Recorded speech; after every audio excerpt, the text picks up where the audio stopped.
Are you surprised that we haven't seen more violence outside of Gaza? Because when this first happened, there were predictions, maybe in Arab capitals around the area, there would be demonstrations. Well, I think I'm not really surprised that the violence hasn't spread elsewhere in the Arab world. I think it's somewhat surprising that there's been almost no response among Palestinians in the West Bank.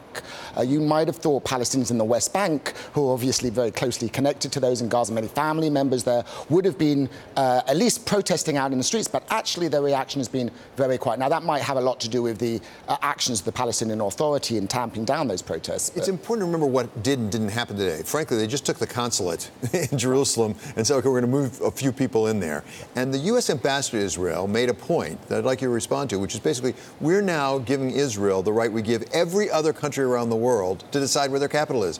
Why is that such a big deal? Well, it's not simply the question of recognizing Jerusalem as Israel's capital. It's the failure to acknowledge the Palestinian claim to East Jerusalem as their potential capital. So it's what Palestinians really object to is the fact that in going about this announcement and in moving the embassy, there hasn't been any acknowledgement of the fact that a third of the city's residents are Palestinians and that the Palestinians have long demanded East Jerusalem to be their capital.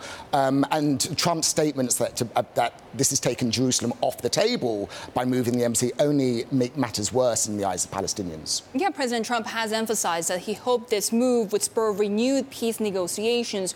Any hope for that happening now? On the contrary, I think as we are seeing in the violence in Gaza today and the response of Palestinian President Mahmoud Abbas, the prospects for the Palestinian Authority to renew ties with the Trump administration, which they severed after the announcement of this decision, I think is very, very little. I think there's a really big rift now between the Palestinians and the Trump administration, and that makes it very difficult for the Trump administration to resurrect a peace process or to promote a successful peace plan.